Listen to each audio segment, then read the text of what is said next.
Olá, muito boa noite para todo mundo. O sabiá do peito alaranjado pegou a cantar no galho do Jerivá e o seu canto recortado serviu para avisar que a comitiva do Terra Viva DBO na TV acabou de chegar e a função já vai começar.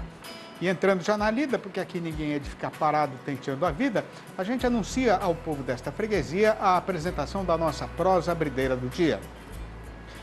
Não resolveu coisa nenhuma, mas o pessoal aqui da cadeia produtiva da carne bovina brasileira já não pode mais reclamar do silêncio da China a respeito da manutenção, da suspensão da exportação do nosso produto para lá.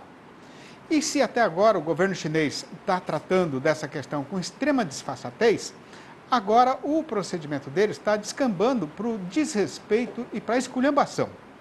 O caso acontecido foi que o senhor ministro das Relações Exteriores do Brasil fez uma reunião virtual na quinta-feira passada com o seu colega lá do Gigante do Oriente Distante para pedir a ajuda dele para conseguir a autorização para retomar os embarques, que foram interrompidos há 51 dias.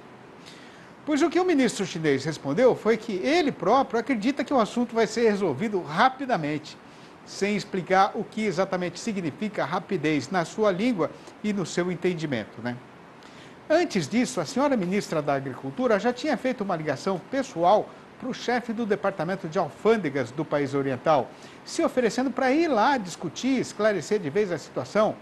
Mas a autoridade lá do outro lado disse simplesmente que não tinha agenda, o que em bom português é a mesma coisa que dizer que o fulano lá não tinha tempo para fazer essa reunião. Tirante então a nossa indignação com o que já virou falta de respeito, cada vez mais fica comprovado que o que a China está fazendo é usar os dois casos de falsa vaca louca encontrados aqui para tentar influenciar negativamente o andamento da negociação e derrubar o preço da nossa carne no mercado internacional. O pior é que, para o sofrimento e consumição geral dos fazendeiros brasileiros, eles estão conseguindo grande sucesso nessa má intenção. De acordo com o acompanhamento da Scott Consultoria, quando esta trapeira começou, lá na primeira semana de setembro, a arroba do nosso boi estava valendo o equivalente a 58 dólares e 83 centavos. Hoje, a cotação despencou para 46 dólares e 50 centavos. E, pelo jeito, o governo de Pequim ainda não está satisfeito com o estrago que já foi feito. E para empurrar mais ainda a carne brasileira na descida da ribanceira, está aumentando substanciosamente as compras do produto de outros fornecedores, especialmente dos Estados Unidos e da Austrália.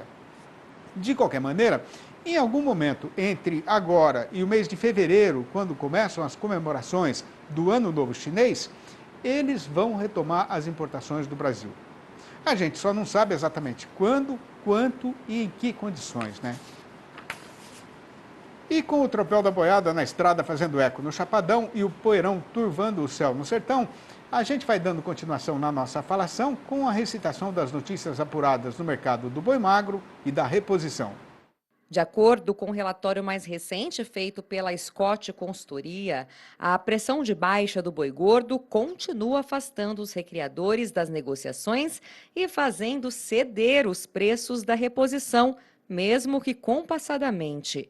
Na média de todas as regiões e categorias monitoradas entre machos e fêmeas anelorados, as cotações recuaram 0,3% na última semana, frente à anterior.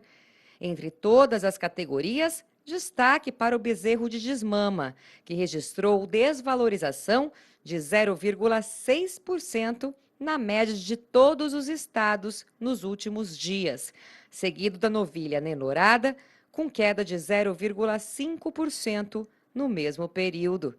Diante de um ano desafiador e repleto de incertezas envolvendo o mercado do boi gordo, muitos pecuaristas estão com um pé atrás na hora de repor. Para os próximos dias, a expectativa é de que o mercado de reposição siga o ritmo de poucas negociações. Agora está na hora de fazer um intervalo ligeiro e se o companheiro quiser tomar um gole d'água, dá tempo. Mas não vai se demorar, porque é já que a gente vai voltar. Está começando a 10ª edição do Rally da Pecuária, que vem a ser a maior e mais importante expedição técnica da iniciativa privada realizada no Brasil. Nas próximas semanas, as equipes integrantes da expedição vão ganhar o chão do sertão, visitando propriedades e conversando com os fazendeiros para tirar uma fotografia real e completa da situação atual da nossa atividade em todas as regiões do país inteiro. E para esticar uma prosa a respeito de como é que isso vai ser feito, a gente convidou para a nossa entrevista do dia o engenheiro agrônomo Maurício Palma Nogueira, coordenador do Rally da Pecuária e diretor da consultoria Atenagro, a promotora do evento, junto com a Agroconsult, que vai prosear com os companheiros e companheiras pecuaristas do Brasil inteiro, falando ao vivo aqui mesmo da capital paulista. Boa noite, Maurício. Seja muito bem-vindo. É sempre uma grande satisfação receber a sua visita aqui. Você que ajudou a gente a levantar esse nosso rancho desde o primeiro alicerce, né? Muito boa noite, Maurício. Boa noite, Sidney. Que prazer ouvir isso, né, velho? É sempre um prazer estar aí com vocês. E vamos qualquer hora tomar uma cachaçinha nesse rancho aí, hein? Precisamos, né? Estamos precisando muito. Vamos marcar. Ô Maurício, como é que vai ser o formato dessa 10ª edição do Rally da Pecuária, hein? Depois de tudo que aconteceu no Brasil? Bem diferente das outras, né? Então a gente bolou toda uma quantidade de iniciativas online, né? Então nós vamos ter entrevistas com produtores online, as visitas na propriedade vão ser online, as oficinas da produtividade, os eventos. O que vai ter a campo é só a amostragem de pasto, que nós devemos ir a partir do 15 de novembro até o final do Rally, no 15 de dezembro. Né? E não vamos ter contato com produtores, né? nesse formato. A gente vai ter contato só online.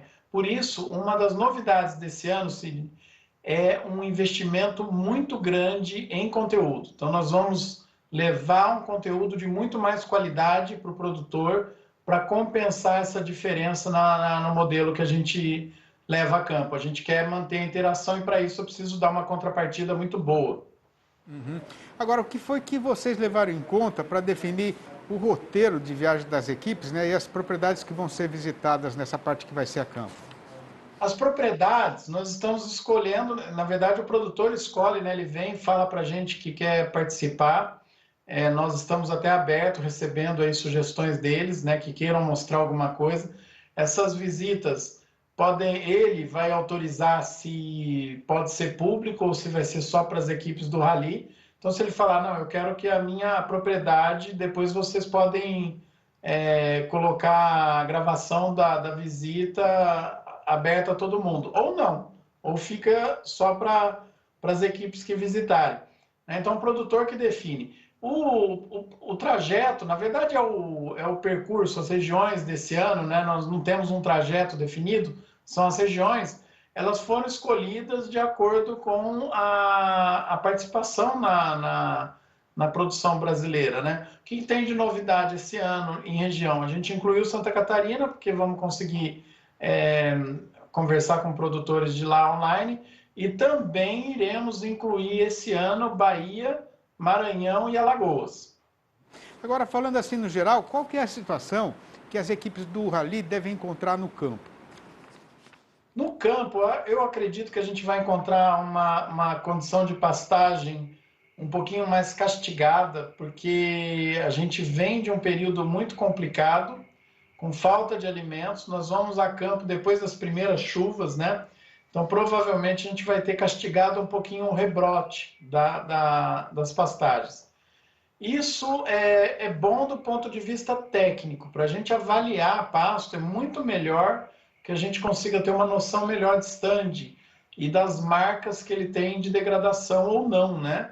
E aí a gente vai replicar aquela curva que a gente sempre faz nos últimos anos. E vamos também, né, Sidney, claro, revisitar os pontos que a gente já olhou em anos anteriores.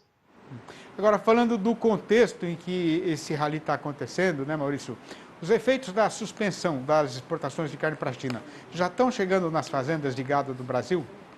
Ah, sim, né? Nós temos aí no fechamento, eu não vi ainda o fechamento de hoje, mas no fechamento de sexta-feira, entre o pico das últimas semanas e o fechamento de sexta-feira, nós temos uma queda de 50 a 60 reais por arroba, dependendo da região. Se a gente considerar aqueles preços mais altos que foram que alguns produtores conseguiram travar por hedge, que é uma prática recomendável, né? Nós estamos falando aí de uma diferença de quase R$ 80 por arroba. Então, castiga muito mesmo o pecuarista, principalmente porque esse é o período que geralmente se espera o pico de preço, né? Entre outubro e novembro. E nesse momento nós temos aí os preços mais baixos dos últimos meses. Sem dúvida, uma situação muito complicada, né? Agora, Maurício, de que maneira a pandemia da Covid-19 afetou o investimento do pecuarista brasileiro em tecnologia e modernização da produção? Olha, Sidney, nós vamos ter que avaliar com mais tempo o investimento. Eu acredito que o investimento em produtividade não mudou. Acho que o pecuarista tem mantido o seu nível de busca por eficiência, né? Evidentemente que a gente tem algumas alterações no momento que atrapalham muito. Então, nós estamos vivendo, além do período mais alto do ciclo pecuário, a gente vive um final de um processo de mudança de estoque que também provoca alterações na pecuária. Então, nós vamos conseguir ter uma noção do que aconteceu com os investimentos ao longo dos próximos anos.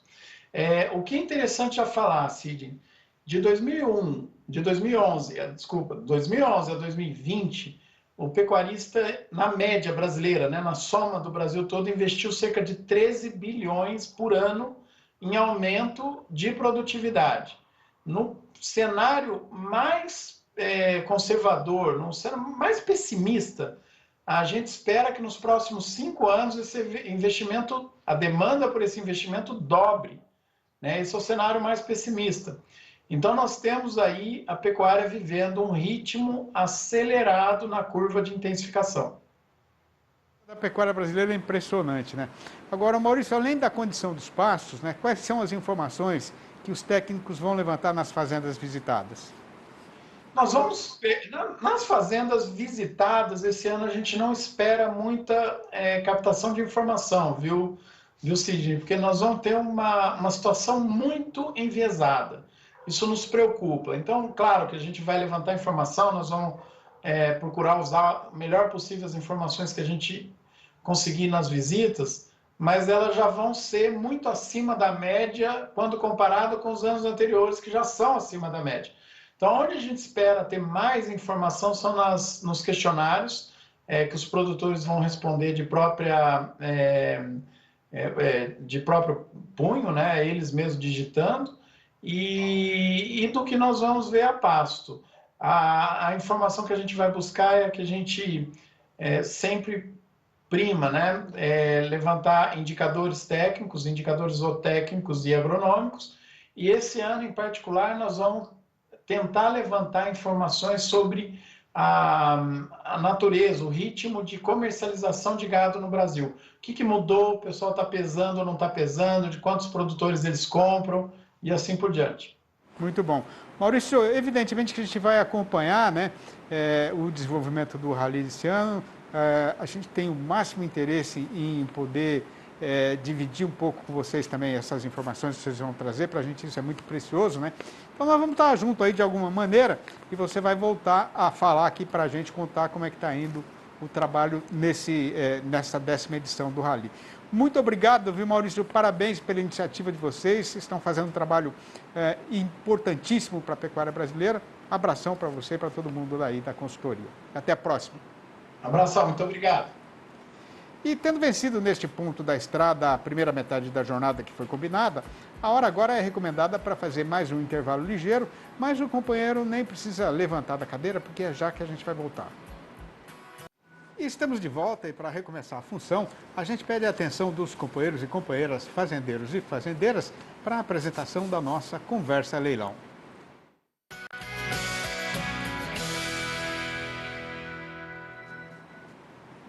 E conforme é do conhecimento geral dos companheiros boiadeiros e companheiras fazendeiras do Brasil inteiro, a gente está aí já na maior parte do país começando a temporada de monta, né?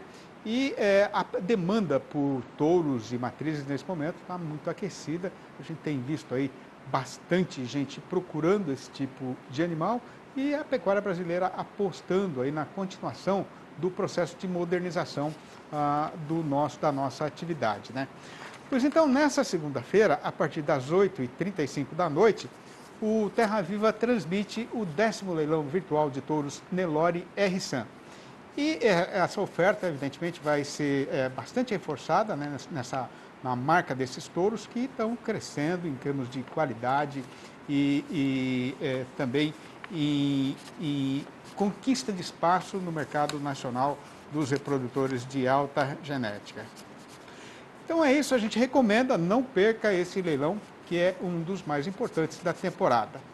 E seguindo o caminho que vem margeando o Corguinho desde o Lajeado, tendo chegado agora no Espraiado, a comitiva faz aqui nesta ribeira mais uma parada ligeira.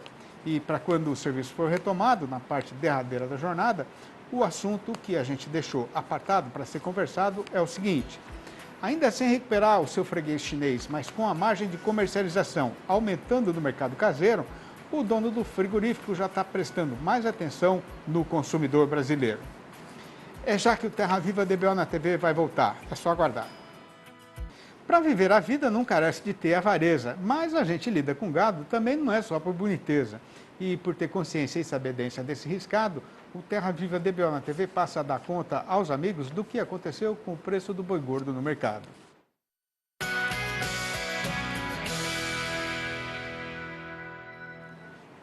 Pois fiquem avisados já os companheiros e companheiras fazendeiros e fazendeiras do Brasil inteiro, que estão aí na frente da televisão, escutando essa nossa falação em grande ansiedade, que ninguém tem ainda nenhuma novidade a respeito de quando a China vai reabrir a sua fronteira para a entrada de carne bovina brasileira. Conforme já é da sabedência geral, a retomada da exportação daqui para lá agora é uma questão exclusivamente comercial. Depende só de uma canetada de alguma autoridade lá do gigante oriental. Isso tanto pode acontecer antes do final do mês, quanto depois do Natal ou no meio do Carnaval. E o que não dá é para ficar todo mundo parado esperando a boa vontade do governo chinês, porque isso eles não costumam usar na hora de negociar qualquer coisa no mercado internacional. Mas repare então, o amigo pecuarista, que com a forte pressão baixista em cima da cotação do boi, aqui no nosso próprio terreiro, a margem de comercialização da indústria aumentou extraordinariamente nesses dias recentemente passados. O resultado é que tem muito dono de frigorífico que está vendo que já está sendo lucroso aumentar a compra de gado terminado para vender carne aqui mesmo, consumidor brasileiro. E isso pode ficar mais vantajoso a partir da virada do calendário e da chegada do período de pagamento do salário, que é quando o trabalhador empregado passa a ter algum dinheiro para poder visitar o açougueiro, né? O caso, então, é de esperar para ver o que é que vai acontecer e torcer para que esta nova situação ajude a tirar a nossa praça boiadeira do rumo de descida da ribanceira. A questão é que, pelo menos por enquanto, essa esperança ainda não fez nenhuma diferença no andamento da negociação. Tanto que, no balanço do dia da Scott Consultoria, foram apuradas mudanças nas cotações em 15 das 32 regiões pesquisadas em todo o Brasil e, de novo, em todas elas o preço caiu. A lista destas derriçadas foi ponteada por Redenção do Pará, onde o boi escorregou para R$ 259,00 e a vaca para R$ 254,00, a prazo e livre do Fundo Rural. No oeste da Bahia, a fêmea piorou para R$ 266,00. Em Belo Horizonte, a capital das Minas Gerais, o boi voltou para R$ 256,00 e a vaca para R$ 246,50. No norte do estado, o macho desceu para R$ 264,00 e a fêmea para R$ 258. Em Campo Grande, a capital de Mato Grosso do Sul, o boi foi derrubado para R$ 268,00. Em Dourados, o macho desandou para R$ 268,00 e a fêmea para R$ 260 redondos. Em Três Lagoas, o boi já não vale mais do que R$ 267,00. Em Cuiabá, capital de Mato Grosso, o macho recuou para R$ 248,00 e a fêmea para R$ 243,50. Na região norte, os preços novos são R$ 253,00 para o boi e R$ 244,50 para a vaca. No sudeste do estado, o preço máximo do macho é R$ 246,50 e o da fêmea R$ 240,50. No sudoeste mato-grossense, o tombo foi só da vaca, que está saindo por R$ 243,50. Em Goiânia, capital do Goiás, o macho está sendo falado a R$ 252,00 e a fêmea a R$ 249. No sul do estado, o boi se largou para R$ 247,00 e a vaca para R$ 235,50. No sul do Tocantins, o comprador cortou o valor do macho para R$ 261,00 e o da fêmea para R$ 256. E no norte tocantinense, o fazendeiro está tendo de aceitar pelo boi a oferta de R$ 256,00 e pela vaca de R$ 246,50. Este gado de cabeceira que está fechado na mangueira foi trazido de Aquidauana em marcha estradeira, que levou mais de uma semana do dia em que ela foi começada, saindo de madrugada da fazenda Sonho Lindo, até a chegada no retiro da ramada, onde foi levado para terminar de engordar. E se o tempo não fizer traição, no ano que vem eu vou voltar lá para aquele sertão para comprar mais uma boiada deste meu companheiro e para agradecer por ele ser meu parceiro na lida e por me ajudar a ganhar a vida. Estas prosinhas sobre a vida sertaneja que a gente recita aqui todo dia para fechar a nossa lida, estão reunidas e publicadas no meu novo livro, O Versinhos de Caipira, inteirou os 4, que já deu uma volta e meia no chão do sertão na mão dos companheiros e companheiras do Brasil inteiro.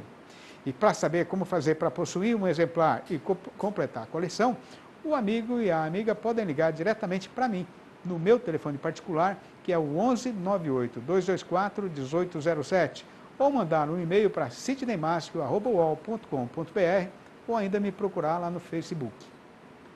E tendo assim atravessado o Ribeirão e chegado do outro lado, a comitiva se despede do povo deste sertão, mandando um abraço apertado para todo mundo e prometendo voltar com mais uma apresentação do Terra Viva DBO na TV, amanhã às 6h30 da manhã e às 7h25 da noite.